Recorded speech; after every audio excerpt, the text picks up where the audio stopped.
ఆయనకు ఒకటి ఏంటంటే అప్పుడే మన భారతదేశం ఏర్పడింది. 2 లక్ష్యాలు ఉన్నాయి. ఒకటి సరిహద్దు వెంబడి ఒక రక్షణ వ్యవస్థను ఏర్పాటు చేయాలి. రక్షణ వ్యవస్థను ఏర్పాటు చేసుకుంటూ ఉంటే పిల్లలకు సరైన ఆహారం ఉండదు, ప్రజలకు సరైన ఆహారం ఉండదు అన్నాడు. ఏ ఒప్పందము?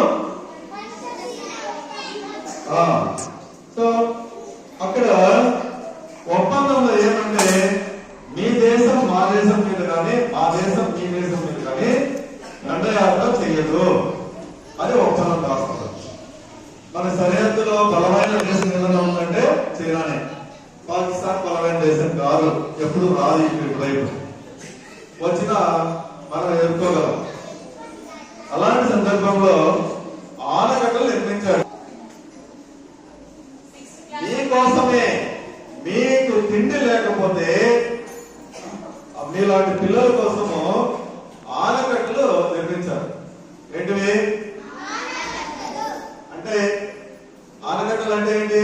ప్రాజెక్టులు, పెద్ద పెద్ద వాటర్ ప్రాజెక్ట్స్, వాటర్ రిజర్వాయర్స్ ఆయన కట్టించాడు. కట్టించిన పంటలు పండించి ఆహార కొరతను దాదాపు తీర్చేశాడు. అంతేకాకుండా ఆర్థికంగా భారతదేశాన్ని మన పక్కనున్న చైనా కంటే 10 రెట్ల వేగంతో ముందుకు తీసుకెళ్లాడు. మానవతావాది. అలాంటి వ్యక్తి పుట్టినరోజు